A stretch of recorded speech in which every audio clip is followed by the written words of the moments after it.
Assalamualaikum warahmatullahi wabarakatuh. Perkenalkan, saya Fadl Pagiano Sadam dengan NIM 20230022.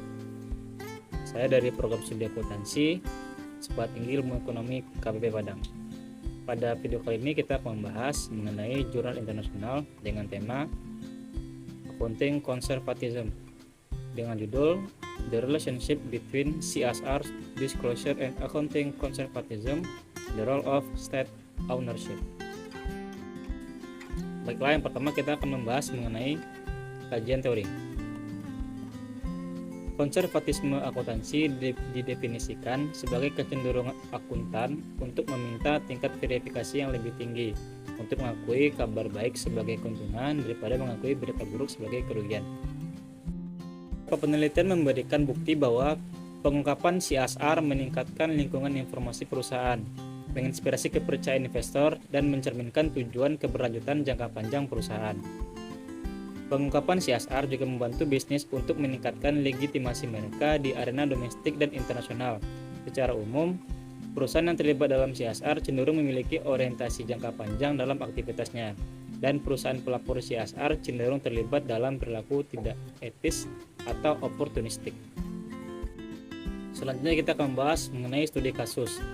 Saat memeriksa pelaporan CSR di Singapura, Turki, dan Ethiopia, Robertson menemukan bahwa praktik pengungkapan perusahaan responsif terhadap perbedaan kelembagaan. Hasman dengan timnya melaporkan bahwa dalam kasus perusahaan multinasional, pemisahan CSR dibentuk oleh asosiasi perusahaan dengan pabean tingkat negara dan asing.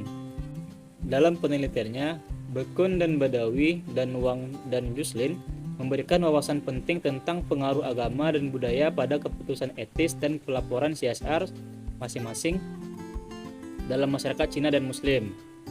Menggunakan survei terbuka, pemilik bisnis Cina, Xu dan Yang, mengidentifikasi beberapa fitur pelaporan CSR yang unik yang terkait dengan norma sosial dan budaya masyarakat.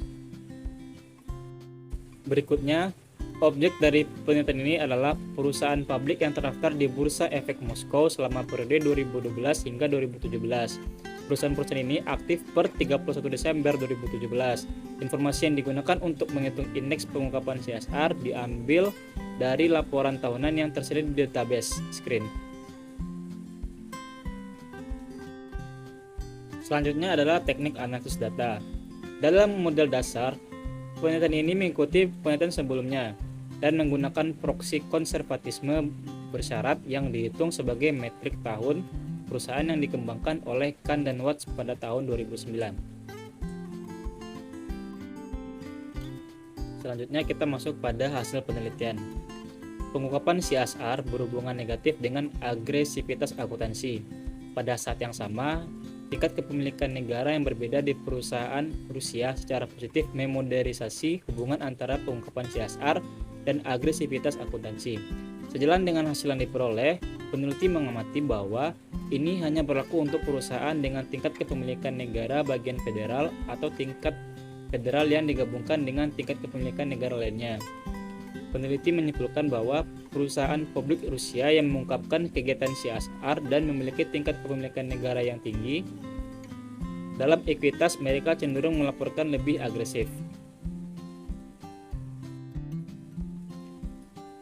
Baiklah, sekian pembahasan kita pada video kali ini. Terima kasih atas perhatiannya. Mohon maaf atas segala kesalahan dan kekurangan. Saya akhiri. Assalamualaikum warahmatullahi wabarakatuh.